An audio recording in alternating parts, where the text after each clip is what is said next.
au Seigneur. Ta gloire resplendit tout comme le soleil.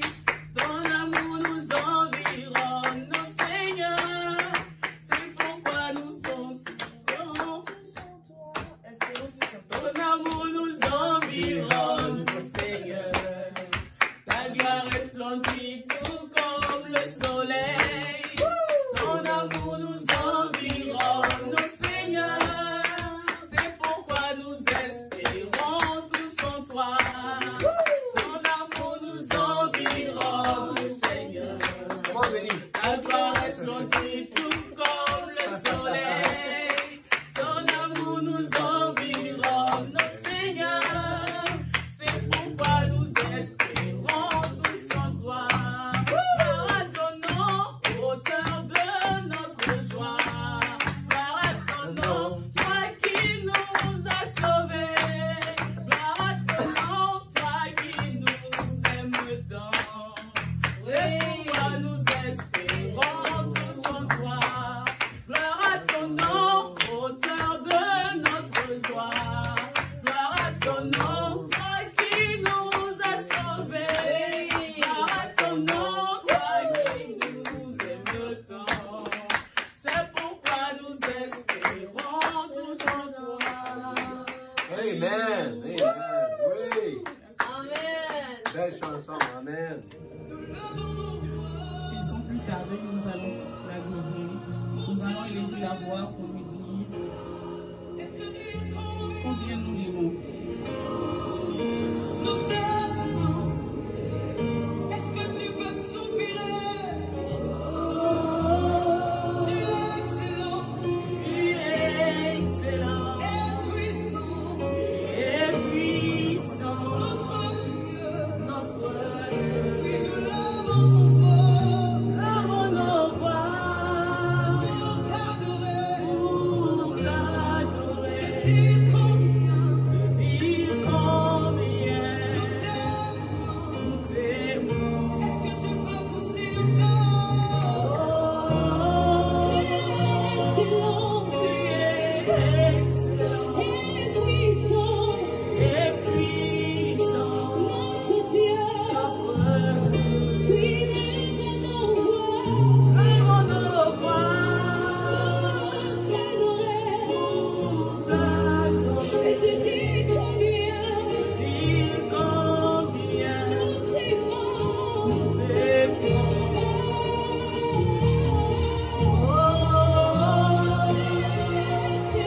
Tu es excellent et puissant, notre Dieu. Levons nos voix pour t'adorer. Dire combien nous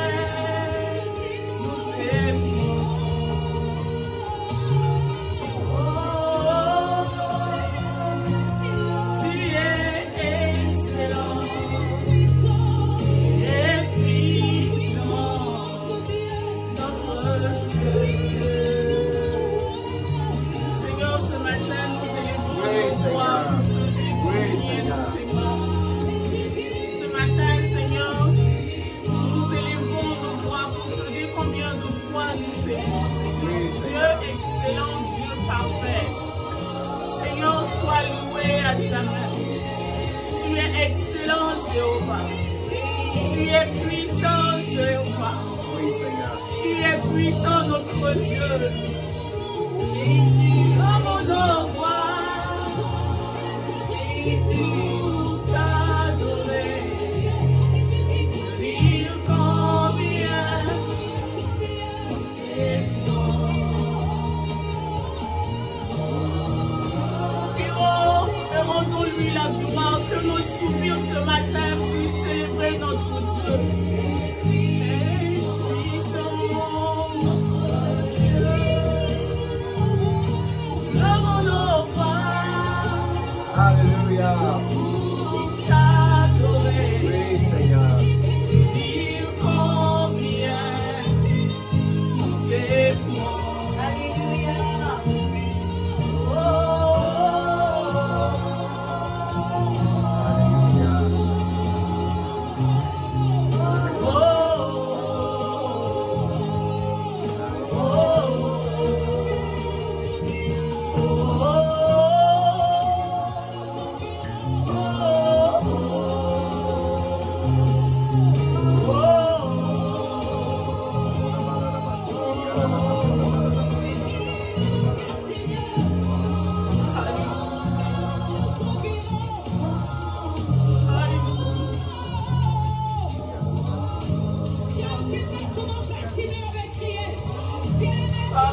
Alléluia.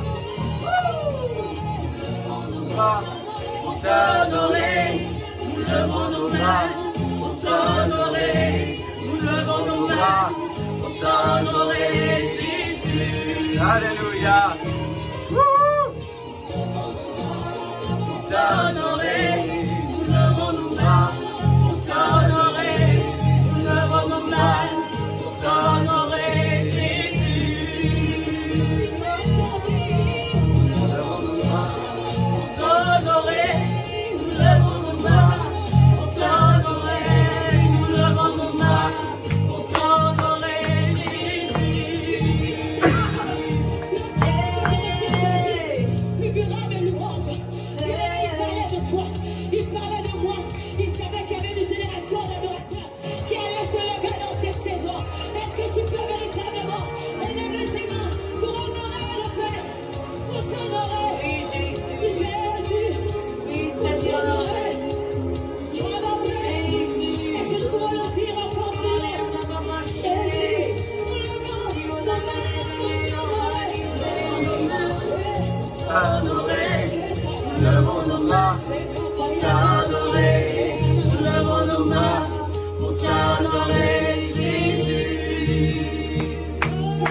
Alléluia. Touche-moi, Jésus. Alléluia. Parce que là où il y aura gloire, la maladie ne peut pas résister. Je ne sais pas si tu as fait tous ces jours. Depuis vendredi, tu étais là. Samedi et le dimanche, tu étais là ce matin. Oh Seigneur, dans sa pensée, dans lorsque tu viens, non pas pour commander, lorsque tu viens, simplement pour adorer, te laisser adorer en étant malade. Il ne peut pas te laisser adorer en étant dans le péché. Comment simplement dire, je lève mes mains, touche-moi, lève mes mains, touche-moi.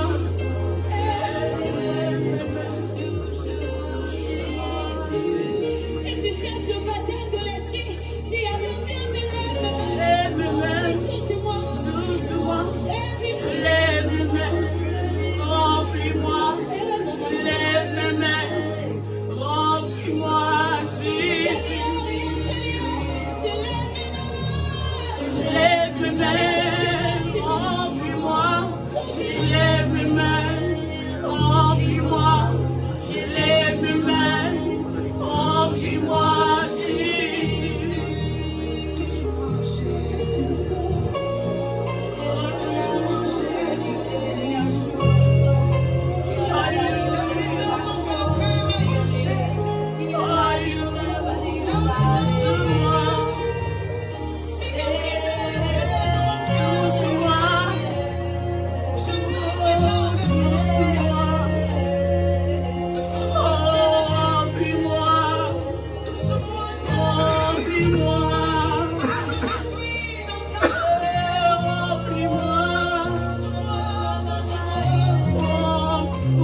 Alléluia. Alléluia. Tu es béni, Seigneur. Alléluia. Alléluia.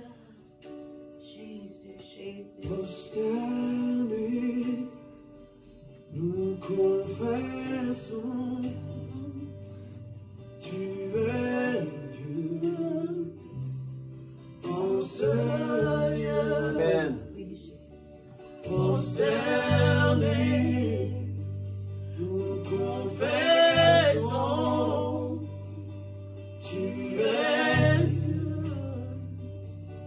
en ce lieu.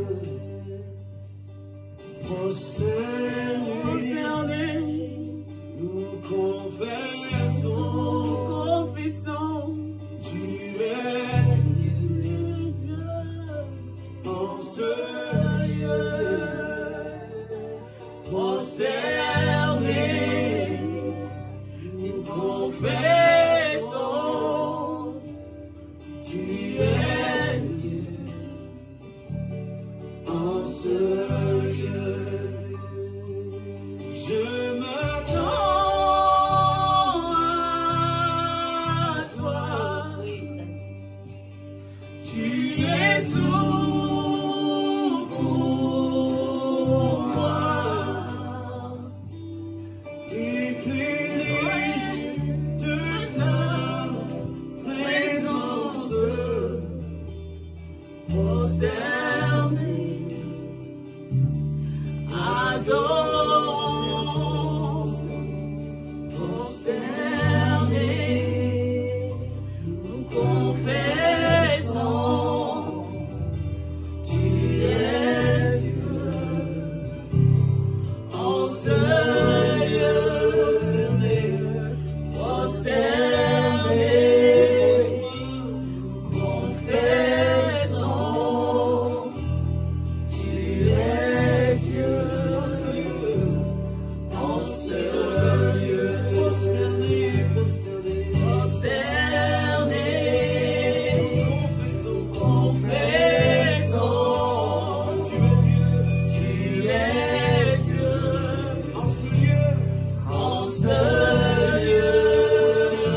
t'accordons, nous célébrons ton autorité.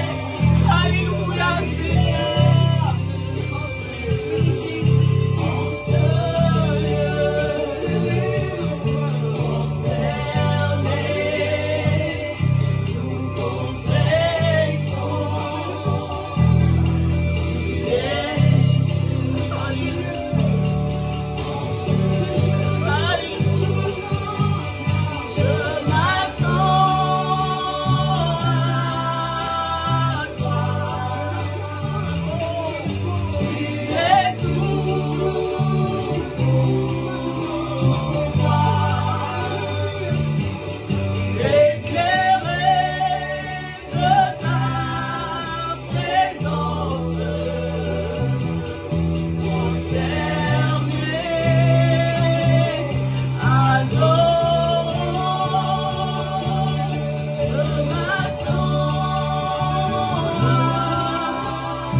Attendons à toi, Seigneur. Tu es tout pour moi. Éclairé de ta présence,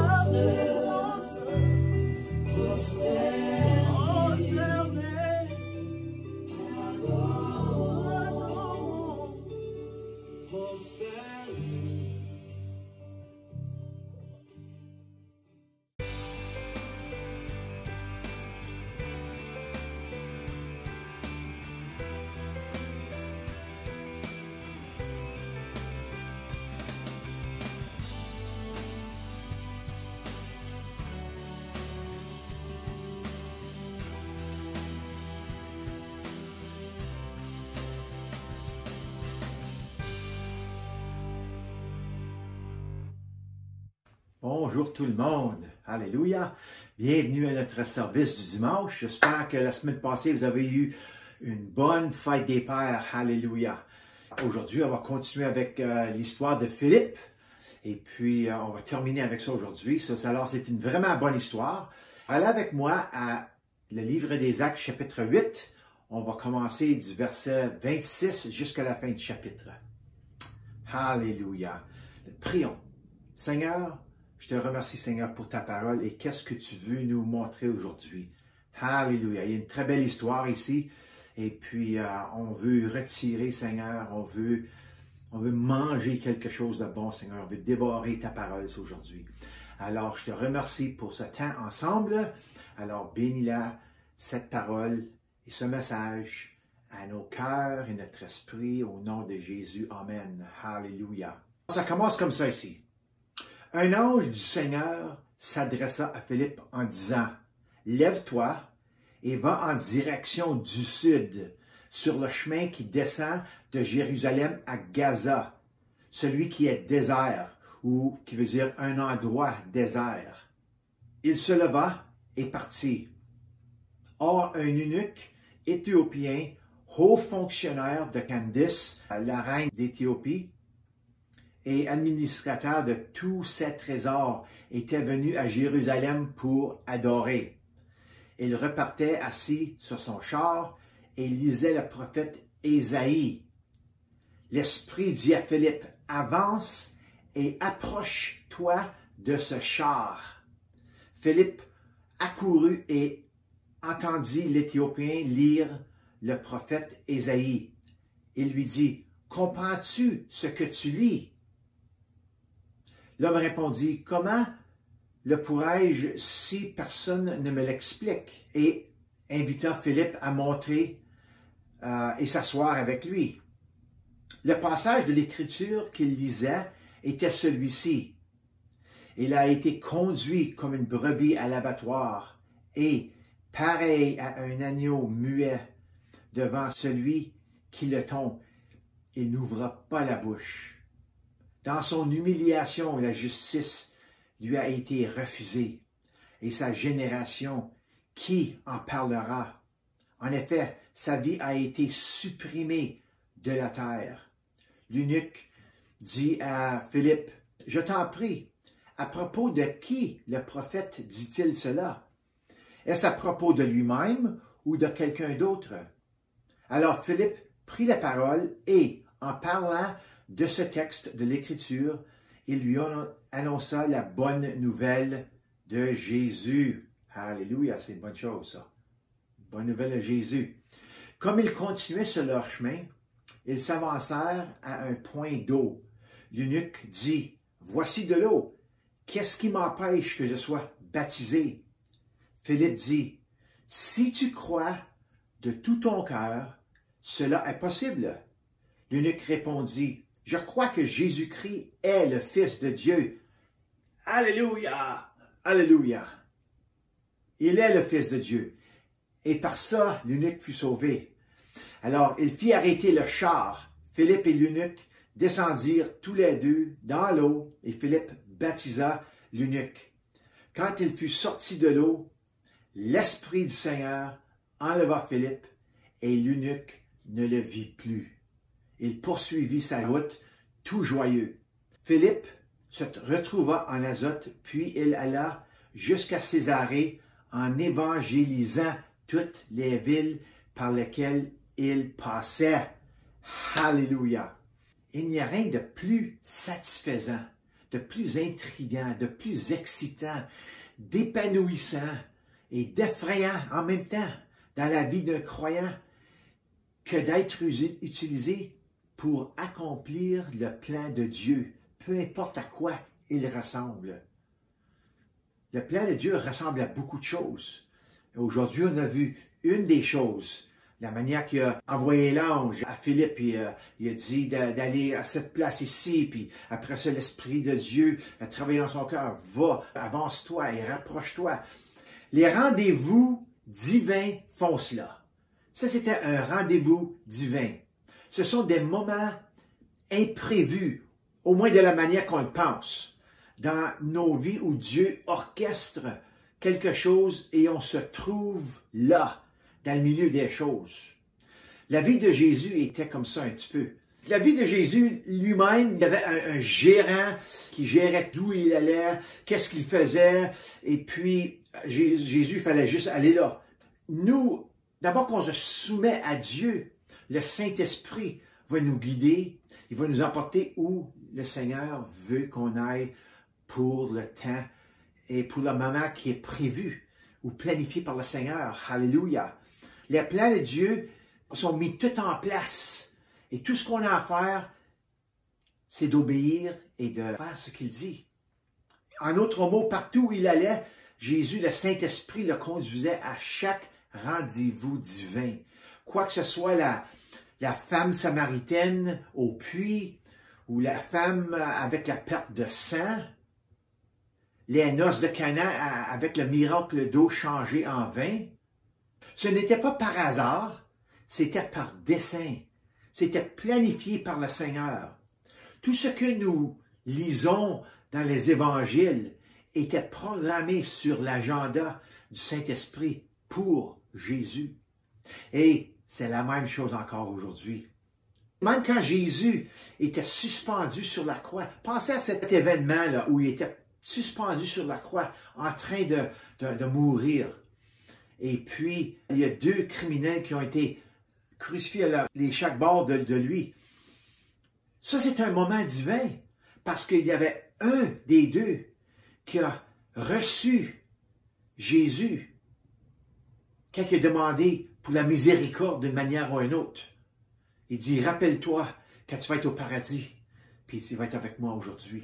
Alléluia. L'autre, il n'a pas pris l'opportunité pour le recevoir. Il était un criminel qui était dur. L'autre, ça va adoucir le cœur quand il a vu Jésus sur la croix. Alors, même ça, c'était un rendez-vous divin. Alléluia. Chaque fois qu'il y a un croyant en Jésus sur cette terre, peu importe où il est, qui il est. Des rendez-vous divins sont programmés pour cette personne par le Saint-Esprit. Nous sommes nés de nouveau et nous sommes vivants pour le Christ par son Esprit, prêts pour nos rendez-vous quotidiens. Savez-vous ça qu'on ne vit plus pour nous-mêmes, on vit pour le Seigneur. C'est son agenda, c'est son plan, c'est son dessein. C'est lui qui voit tout. C'est sûr qu'on voit juste ici et là, mais si on se rapproche de Dieu, si on se rapproche de la parole, puis si on a faim pour l'esprit, faim pour toutes sortes de choses spirituelles de Dieu, vraiment faim, on va commencer à voir plus grandes les choses. Alléluia. Mais pour le temps, Dieu, il voit tout. Alléluia. Et il va toujours voir tout. Parce que tout en nous maintenant est spirituel, que nous sommes fils et filles de Dieu. Pensez-y là. Nous n'errons plus sans but, sans destin. On ne se promène pas tout partout là, sans but, sans destin.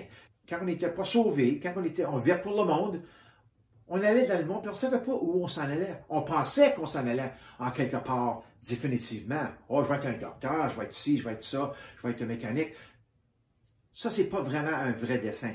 Le vrai dessein est le plan de Dieu pour ta vie. Alléluia. Et maintenant qu'on a reçu Jésus-Christ dans nos cœurs, dans notre esprit, on a été changé. Maintenant, on commence à voir le plan de Dieu pour notre vie. Alléluia. Nous sommes remplis d'un but du plus haut niveau. Nous sommes remplis d'un but du plus haut niveau. Pas d'un niveau terrestre, mais d'un niveau céleste. Alléluia. Alors, quand nous lisons l'histoire de Philippe, étant dit par un ange du Seigneur, de prendre la route du sud qui mène à Gaza, qui est un endroit désert, on pense que, wow, ça c'est quelque chose de spécial, là. C'est sûr que ça a l'air un rendez-vous divin. Oui, ça peut ressembler à ça. Les rendez-vous divins viennent dans toutes sortes de formes. Alléluia. Les plus simples aux plus complexes, mais sont tous des rendez-vous divins. Merci Seigneur. Chaque fois que vous rencontrez quelqu'un, n'importe qui, vous êtes au milieu d'un rendez-vous divin planifié du Seigneur. Alléluia. Il faut changer notre façon de voir les choses. Ce n'est pas parce que cela n'a pas été de la même manière que Philippe que cela le rend moins important. Comme j'ai dit, quelqu'un visite parce qu'on a toujours l'opportunité de prêcher la parole ou de dire une parole de sagesse, un encouragement, un acte d'amour, un acte de miséricorde, toutes sortes de choses comme ça. C'est ça comment il faut le regarder. Alléluia! Merci Seigneur! Tout ce que nous faisons dans notre vie quotidienne envers les autres, quoi que ce soit par des paroles ou des actions, révèle un rendez-vous divin. Parce que vous êtes né de nouveau, votre esprit est vivant pour Christ, pour les choses et les plans de Dieu. Vous ne laissez plus le diable vous guider comme un chien en laisse. On n'est plus comme ça. Alléluia! Le diable nous promenait comme ça avant, puis nous montrait à tout le monde, « Hey, regarde mon chien! » C'est plus comme ça, là. Maintenant, notre vie est en Christ. Alléluia! Alors, laissons plus le diable nous traîner alentour avec les choses de cette vie, les choses de ce monde. Alléluia! Merci Seigneur, que tu nous as libérés. Voici, maintenant, le Saint-Esprit est celui qui te guide dans toutes les vérités et dans toutes les situations. Même lorsque tu t'égares un peu, il est là et travaille la situation. Je me rappelle bien de ça, quand je m'avais égaré avec, c'est une trentaine d'années. J'ai tombé, puis j'ai fait faillite, mais je m'ai toujours ressenti en dedans que le Seigneur, même si le diable il me traînait alentour, le Saint-Esprit était toujours là, puis il me montrait la situation que j'étais dedans. Alors, il ne me laisse jamais aller. Alléluia. Il est bon, vous êtes bon. Seigneur, que tu es bon. Et ce qui se passe pendant et après est déterminé par notre coopération avec le Saint-Esprit. Alléluia. Étions-nous à l'écoute pour entendre ce que le Saint-Esprit voulait que nous fassions? Pense à ça, là. Quand on est dans une place, dans un rendez-vous, est-ce qu'on va échouer ou on va juste dire quelle sorte d'attitude qu'on avait? Payez attention comment qu'on agit, comment qu'on pense. Qu'est-ce qui se passe en dedans de nous? Alléluia. Parce que c'est ça qui va faire la différence. Avons-nous transformé une opportunité en victoire ou avons-nous échoué parce que nous avons laissé la chair agir librement? Ça arrive au meilleur d'entre nous. Personne ne s'échappe de ça. Mais c'est d'apprendre de ça. C'est de s'élever après ça et de dire, Seigneur, aide-moi à plus faire ça. Je ne veux plus faire ça. Alléluia. Revenons à notre texte pour une minute. Je veux regarder à un verset qui est très important au commencement. C'est à propos d'un endroit désert et une situation délicate. Puis j'ai regardé à quelques mots, puis le Seigneur m'a montré quelque chose qui était assez... Wow, Seigneur, ça fait vraiment du sens spirituellement. Philippe n'avait aucune idée de ce que Dieu avait prévu pour lui. Il a simplement obéi. C'est juste ça qu'il a fait. L'ange du Seigneur est venu, l'ange de Dieu, et puis il a dit, va-t'en là, puis il obéit. Si tu veux être une bénédiction et une réponse à les problèmes pour les autres, il faudra une obéissance totale de ta part. Il parle et tu écoutes. Il dit et tu fais. Ne panique pas, cela viendra plus normal avec le temps, alors que tu grandis et mûris en lui. Il y a des fois qu'il va te demander de faire quelque chose, puis tu penses, puis tu dis, wow, j'ai jamais fait ça. C'est-tu vraiment Dieu qui me parle à faire ça? Mais je vais te dire quelque chose. Quand ça ne fait pas de sens, la plupart du temps, c'est Dieu. C'est quand c'est pas normal, quand c'est pas... C'est... Ah, ça va bien. Il dit, ça c'est étrange. La plupart du temps, c'est Dieu. La plupart du temps. Parce qu'il ne va jamais te demander quelque chose que tu peux faire. Il va toujours te demander quelque chose où il va falloir que tu fais confiance en lui par le Saint-Esprit. Ça s'appelle la foi. Mais ne panique pas, comme j'ai dit. Ça va venir plus normal avec le temps, comme que tu grandis et tu mûris dans lui. Et lorsque Philippe y arriva, okay, l'autre arrive juste en temps. Le timing était parfait. Philippe arrive, puis l'autre s'en vient. Un s'en vient d'un bord, puis l'autre s'en vient de l'autre. C'est pas rien par hasard, ça. C'est pas par hasard. Maintenant, regardons à nouveau cette image. L'ange du Seigneur dit à Philippe de prendre la route du sud vers Gaza et d'aller dans le désert, ou dans un endroit désert. Mais maintenant, prêtons attention à cela parce que Dieu a tendance à faire des choses comme ça. Alors, nous devons être prêts à tout temps. Okay? Il t'a envoyé dans le désert. Pourquoi il m'a envoyé là? Pourquoi il m'a envoyé à une place que je ne connais rien ici? Il n'y a pas de personne que je connais. Il n'y a même pas un magasin que je connais. Il n'y a pas... Il n'y a rien. C'est un petit village. Puis j'ai rien entendu ça une fois. Puis il me dit d'aller là. Stationne-toi au coin de ce rue-ci puis ce rue-là. Ça ne fait pas de sens. Mais oui, ça fait du sens. Maintenant, quand Philippe arrive là, dans un endroit désert, dans un endroit qui, selon la plupart des définitions, personne ne devrait pas être là, eh bien, avec Dieu, quelqu'un d'une manière ou une autre se trouve là. Où on pense que, oh, Dieu n'enverrait jamais personne là. C'est là où il va l'envoyer. Vous voyez, il travaille toujours différemment de nous. Il faut vraiment se faire transformer dans notre esprit selon Romains 12:2. Vraiment, c'est sérieux ça, cette écriture-là, parce qu'il faut être transformé pour pas qu'on soit conditionné pour ce monde. Alors, les endroits déserts ne sont que cela, désertés. Ce sont des endroits secs, stériles et sans vie. Personne ne vit à part que les tumbleweeds. Savez-vous que c'est un tumbleweed? En anglais, ça s'appelle le tumbleweed. Je ne sais pas quel mot utiliser pour ça, mais on voit ça des fois dans des films de cow-boys où la ville est abandonnée, puis il y a des gros vents, puis la poussière, puis on dirait qu'il y a des boules de foin qui roulent alentour, puis tu dis, oh, il n'y a personne ici. C'est un grand désert. C'est ça que je veux dire par tumbleweeds.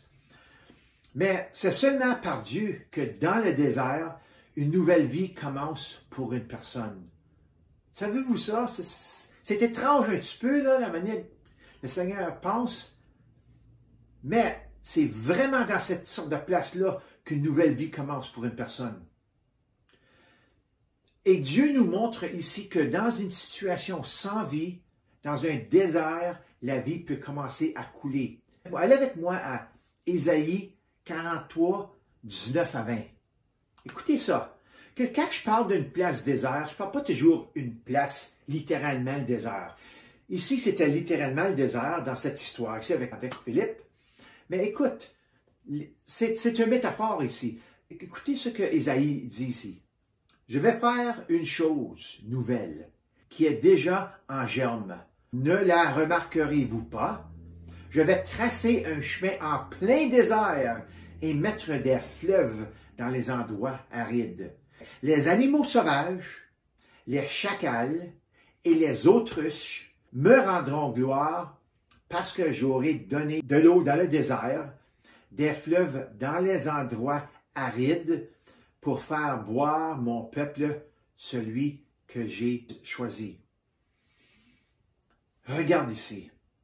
Philippe est sur le point de présenter à cet eunuque éthiopien le nouveau. Parce que c'est ça qu'il lisait sur Isaïe.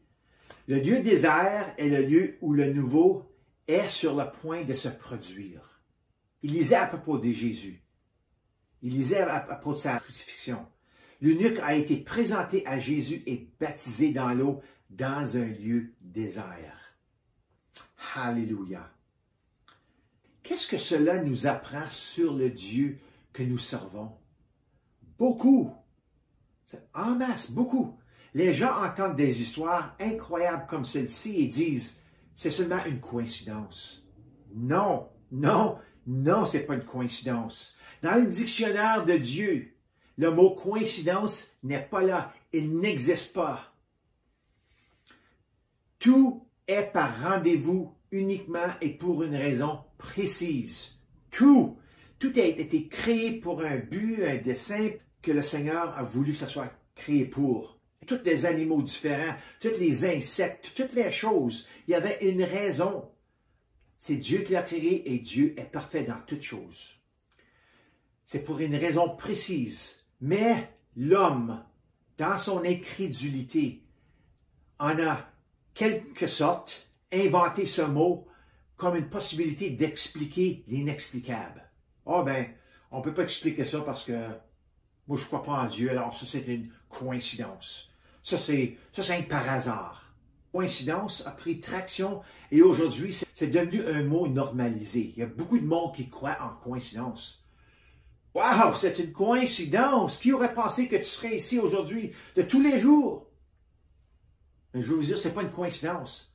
C'est ordonné de Dieu. Alléluia, c'est un rendez-vous divin. Les non-sauvés pensent souvent comme cela. Mais avec Dieu, il n'y a pas de coïncidence. Et à mesure que nous commençons à lui connaître de plus en plus, cela devient très clair. On va voir, le plus qu'on mature, le plus qu'on comprend la parole, le plus qu'on comprend notre Sauveur. Ce n'est pas par hasard. C'est par dessein divin. C'est un plan de Dieu. Notre journée est planifiée à journée longue. C'est juste savoir qu'est-ce qu'il veut pour qu'on fasse. On manque ça souvent. On se lève puis on fait qu'est-ce qu'on veut. Mais des fois, il travaille avec ça. Je ne dis pas, qu'on se lève le matin, on s'en va de cette manière-là, puis Dieu nous attend encore. Non, pas toujours. Le Seigneur va venir travailler avec nous. Il va nous rediriger. Alléluia. Maintenant, quelque chose d'autre est très important quand il s'agit de ce rendez-vous divin avec Philippe et l'eunuque. Écoutez ça. C'est au verset 29. C'est très important, vous comprenez ça ici. L'Esprit dit à Philippe, « Avance et approche-toi de ce char. » J'ai fait une recherche sur les deux mots « avance-toi »,« avance » et « approche-toi ». Les deux mots-là, deux mots séparés. Il y a un sens différent pour les deux. Le premier « avance », ça veut dire « recherche une association avec ». Tu vois cette personne-là, là? Va rechercher une association avec. Connais-le. Puis « approche-toi » veut dire le mot kolao. OK? Mais avant que j'explique ce mot-là, écoute ça ici. Quand il dit « approche-toi de ce char », Philippe arriva par le spirituel et l'eunuque arriva par les moyens de l'homme. Un char représente un moyen de transport pour l'homme. Mais Philippe est venu par la voix du Seigneur, par la voix de l'ange qui est apparu à lui. Ils sont arrivés à la même place, mais par deux manières. J'ai vu ça à la dernière minute. C'est intéressant comment le Seigneur nous montre des choses. Mais regarde ce que « approche-toi » veut dire. C'est le mot en grec « kolao ». OK? Ça s'appelle K-O-L-L-A-O. La racine de ce mot-là, c'est où on trouve le mot « colle ». La colle. Quelque chose qui est collant. Puis ça veut dire se joindre à soi-même, à quelqu'un, être rejoint, tenir compagnie. Puis ça veut dire coller ensemble, cimenter, attacher ensemble. Puis ça m'a fait penser, ça veut dire aussi joindre ou attacher fermement ensemble. Je le vois comme ça. Laisse-moi l'expliquer comme ça. Ce qui concerne Philippe. OK, Philippe, voici ta tâche. Rapproche-toi, très proche, et associe-toi vraiment à cet homme. Ensuite, accroche-toi à cette mission. Assure-toi que tu es bien là-dedans, là. Et ne le laisse pas, cet unique, partir sans qu'il connaisse mon fils Jésus. Il est presque là. Il est dans l'Ancien Testament, lisant à propos du Nouveau. Et il a besoin juste de quelqu'un pour lui rapprocher de Jésus, d'être collant avec lui et de lui expliquer ce qu'il lit. Ensuite, je fournirai l'eau pour le baptême. Puis ensemble, ils ont vu de l'eau que le Seigneur a pourvu pour eux. C'est Dieu. Alors, il y a eu ça pour le baptême. Il a été baptisé dans l'eau. Merci Seigneur. Vous voyez, Philippe n'a peut-être pas compris tous les mécanismes de ce que Dieu faisait vraiment. Et c'est ce qui est cool à ce sujet. Ça s'appelle la foi. Obéir sans connaître les détails de la mission. On ne s'en va pas là aveuglement. C'est lui qui nous guide. On va avec ses yeux. Alléluia. C'est une leçon pour nous tous aujourd'hui. C'est la manière dont Dieu fait les choses et nous devons nous embarquer dedans. On ne peut pas le faire à notre manière. On ne peut pas dire « Non, Seigneur, je ne veux pas le faire comme ça, je veux le faire comme ça. » Il y a une raison spécifique pourquoi il veut que ça soit fait de cette manière ou d'une autre. Pas de la manière. Alors, c'est toujours comme Jésus a dit, « Pas ma volonté, Seigneur, mais la tienne. » Alléluia. Lorsque nous commençons à réaliser ce que Dieu a vraiment pour nous, pour nos vies, les missions, les choses inconnues, mais réelles, qu'il faut que nous fassions pour lui. OK? Il y a des choses chaque jour qu'il veut qu'on fasse pour lui. Le mot ennuyeux passe par la fenêtre. Savez-vous pourquoi? Parce que c'est excitant. Même quand c'est épeurant, c'est pas ennuyant. OK? C'est excitant de vivre pour Dieu. Cela peut aussi nous faire peur. Pas à notre esprit cependant, mais à notre chair. Mon esprit, quand le Seigneur me demande à faire quelque chose, il est excité. Mais la chair, elle s'élève, puis là, la crainte rentre. C'est pas toujours comme ça, là, mais je veux dire, c'est ça qui arrive. Je me rappelle une fois, j'avais une parole. J'ai reçu une parole dans le temps d'une prière avant le service. Et puis j'avais marqué, j'avais écrit. Et puis j'ai dit à Sylvain, gars, que je suis le Seigneur. Puis Sylvain a dit, ben vas-y dire. J'ai dit, non, je peux pas. Non, puis dis-le, dis correct. Non, je peux pas, j'ai trop peur. J'ai trop peur d'aller en avant. Et Sylvain a dit, elle s'est finalement levée, j'ai une parole. Elle a dit, c'est Denis qui avait la parole, mais je vous le dis, la parole. Et puis elle avait dit la parole, mais mon esprit est excité. Mais ma chair, elle s'est élevée. Ça fait longtemps passé que ça est arrivé, là. Mais juste pour dire que la chair, elle entre là-dedans. Notre chair déteste ce genre de choses. La chair veut fuir loin de tout ce que Dieu veut que nous fassions. Demandez à Jonas, il vous dira. Son histoire est classique. Un prophète de Dieu, fuyant Dieu. Un prophète que Dieu a utilisé pour sauver une ville appelée Ninive. Un prophète qui s'est débattu et a crié tout au long de sa mission. Vraiment, là. Mais Dieu a trouvé un moyen de l'amener là. Jonas est monté dans un bateau pour apaiser sa chair et s'est dirigé dans la direction opposée. Imagine-toi. Non, sir, moi je m'en vais pas là. Seigneur, moi je m'en vais. Puis je peux voir l'histoire. Je peux voir, il se cache là. Il était se cacher dans le bateau. C'est pas que Dieu le voit. Le bateau avait 2 étages. Ça va en dans le trou. C'est une place où tout le monde dormait. C'est un bateau qui embarquait du monde pour aller voyager d'une ville à l'autre, là. Anyway, il s'en va puis il se cache là-dedans, lui. Combien de fois avons-nous fait cela, se cacher de Dieu? Je t'ai pas entendu. Ça arrive à nous autres ici. Ensuite, Dieu introduit une grande tempête sur la mer. Jonas fut éjecté. Puis un énorme poisson ou une baleine avale toute la fierté et la chair de Jonas. Et après 3 jours de voyage sous-marin, Jonas est vomi sur la terre ferme. Pensez à ça. Maintenant, il y a beaucoup de détails intermédiaires dans l'histoire de Jonas. Mais néanmoins, je vais vous le dire, il se retrouve à Ninive et accomplit sa mission. Puis souvent, on est comme ça. Le Seigneur nous demande pour aller faire quelque chose. Il y a un rendez-vous divin qui est très spécial, qui a vraiment besoin de se faire accomplir. Il faut tout qu'il soit accompli vraiment, là. Mais cela, tu sais, le Seigneur, il planifie ça pour nous. On a les talons dans le sable, puis il dit non, non, non. C'est comme de monde, il emporte quelqu'un là, puis il crie les petits jeunes là, puis non, je vais pas aller là, je vais pas aller là. T'sais, on est comme ça des fois. Oh, j'haïs la chair. Son histoire ressemble beaucoup à la nôtre. Combien de fois avons-nous mis la transmission notre automobile ici, là, en marche arrière, au lieu de le mettre à l'avant? On le met de l'arrière, puis on regarde, puis on se dépêche d'aller d'autre manière bien vite. Dieu nous appelle à avancer, et nous voilà en train de regarder dans le rétroviseur, essayant de reculer et d'aller dans le sens inverse. C'est moi et c'est toi aussi. On l'a tout fait.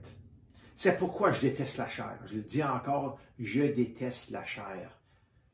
Il faut vivre dans cette chair, mais on n'a pas besoin de l'obéir. On peut dire non.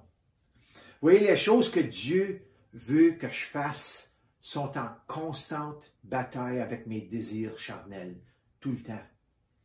Mais ne désespérez pas. Pourquoi? Parce qu'il y a de l'espoir. Il y a toujours de l'espoir. Il y a de l'espoir parce qu'il y a de la grâce.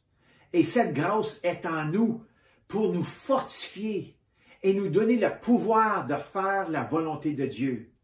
Être en Christ signifie que nous avons plus à obéir à la chair. Nous pouvons prendre une décision éclairée et dire non, non, non à notre ancien nous, à notre chair, à notre ancien homme, comme on dit.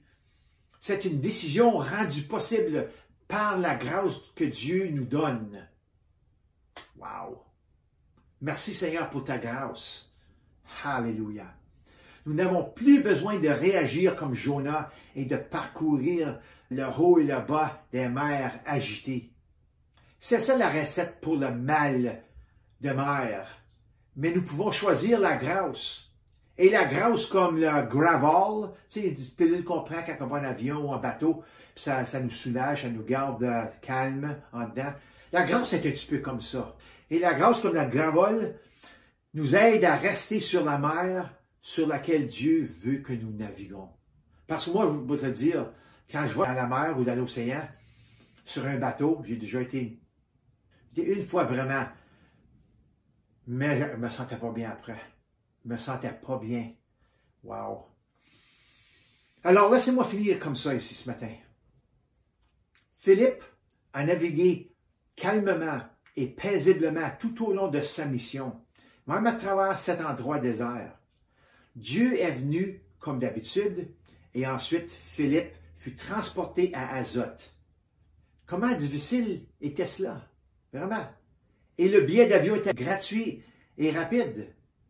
Il s'est retrouvé instantanément à Azote. C'était à une bonne distance aussi, là. Il n'a pas marché là, c'était Air Jésus. La compagnie spirituelle de mode de transportation Air Jésus. Mais écoutez, le Saint-Esprit a toutes sortes d'appels et de missions pour nous sur cette terre. Je pense que c'est pour le mieux que nous connaissions à suivre son courant. Tu sais, de flotter avec lui dans son courant d'eau spirituel, plutôt qu'à suivre le nôtre. Puis vraiment, son courant d'eau, c'est de ramer avec lui contre le courant de ce monde. Alléluia. Je pense qu'il est temps que nous commencions à faire notre propre livre d'histoire dans le Saint-Esprit. Les gens aiment lire des livres d'aventure, mais les gens ne le sauront pas si n'y allons pas produire ce livre-là en faisant les missions, les rendez-vous divins que le Seigneur a pour nous. Des fois, si on en fait assez, on a assez pour faire un livre, assez pour témoigner. Le monde aime ça écouter des affaires comme ça. Ça montre la puissance de Dieu. Alors je le dis à toi et à moi aujourd'hui. Fais comme Simon. Fais comme Étienne. Fais comme Pierre, Jean et Jacques. Fais comme Jésus et Paul. Et tu ne tomberas jamais. Alors louez le Seigneur et passez une bonne journée parce que le Seigneur a un rendez-vous divin pour chacun de vous. Alléluia. Amen.